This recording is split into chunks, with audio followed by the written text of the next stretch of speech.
Good morning, Philippines, mga kabarangay, mga kababayan, mga kapatid. Isa naman pong topic ang ating pag-uusapan ngayon. At ito ay may kaugnayan dito po sa mga kandidato na nag-file ng kanilang Certificate of Candidacy for May 2025 senatorial elections. Mga kabarangay, mga kabayan, mga kapatid, interesting po ito. Alam po natin, dalawang tolpo po ang nag-file ng kanilang Certificate of Candidacy. Yan po ay si Ben Tolfo at si Erwin Tolfo.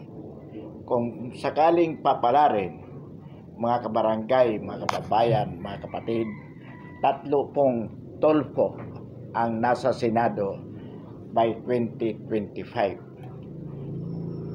Ano po ang implication nito?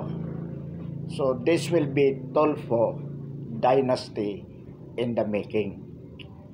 For the first time in Philippine history, just in case, magkakaroon po ng tatlong magkakapatid sa Senado. So far, ang very common po sa ngayon ay dalawang magkapatid katulad ni Jingo Estrada at ni JB Ejercito, Pia Cayetano at si Alan, minsan mag-ina, at si Luis Estrada dati at si Jinggoy, magbinan dati si Jaworski at si Bong Revilla, at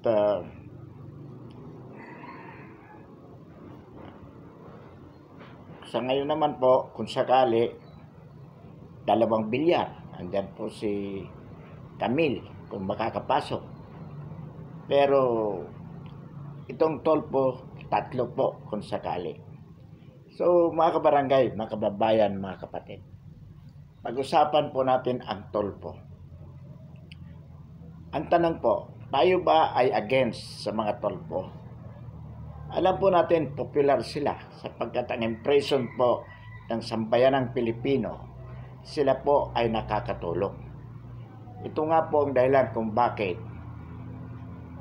pinag-uusapan natin ito. Sapagkat we want to create also an impression na hindi po totoo na ang mga Tolfo ay nakakatulong, mababait, matapang, o anuman. Kasi yun po ang kanilang, kumbaga, trademark. Sa atin po, ang sinasabi natin, ang mga Tolfo po, mga kabarangay, mga kababayan, mga kapatid, ay mapagsamantala. Hindi po totoong sila ay tumutulong. Sila po ay manggagamit at walang utang na loob. So, mga kabarangay, mga kababayan, mga kapatid, ididetalye po natin kung bakit natin nasabi ang ganitong konklusyon. Let it be known na wala po tayong personal na galit sa mga Tolfo. Hindi po natin kilala personally si Rapi Tolfo, si Ben Tolfo, at si Erwin Tolfo. Napapanood lang po natin sa kanilang mga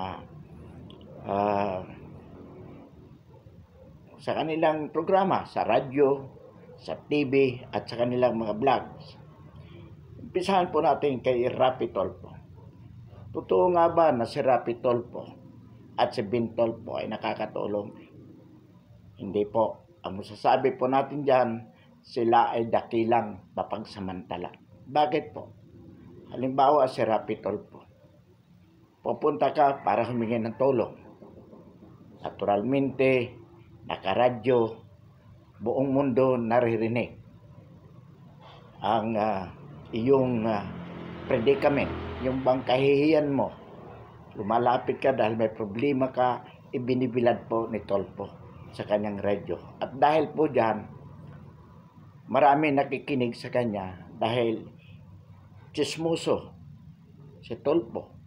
Ichinichismis siya sa publiko sa pamamagitan ng kanyang palatuntunan ang problema ng lumalapit sa kanya na ang dulot po nito ay kahihiyan sa pamilya ng taong lumalapit sa kanya.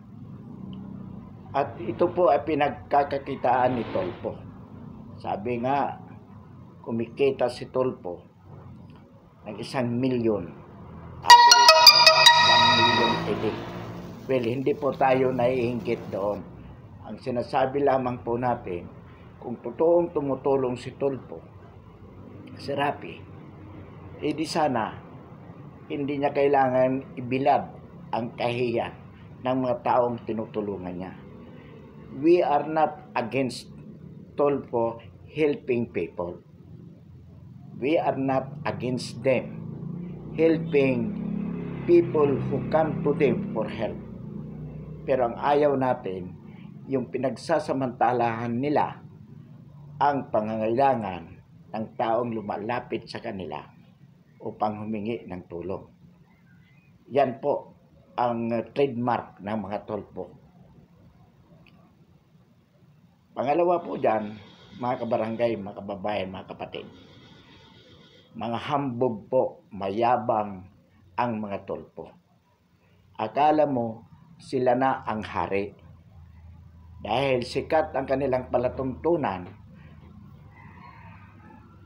they are creating an impression na kaya nilang banggain ang lahat to the extent na nagiging bastos, nagiging mayabang, nagiging arrogante, walang sinisino.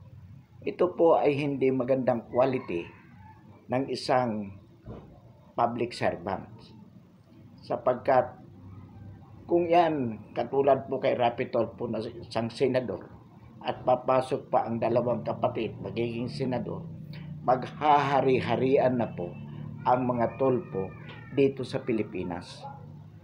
Kaya ang akala naman ng mamamayan ay magaling ito na quality ng leadership. Hindi po. Ang pinakamagaling na quality of leadership, yung Duterte style, yung kay PRRD. Yun po ang pinakamagaling. Makikita nyo naman, matapang si PRRD, nagmumura din. Sabi ng iba, may pagkabastos pero nasa lugar po. Pero si Rapi Tulfo sa Senado nagmamagaling, akala mo marunong, bobo naman, walang alam, bastos pa. At ito din po ang quality ni Erwin at ni Ben Tulfo.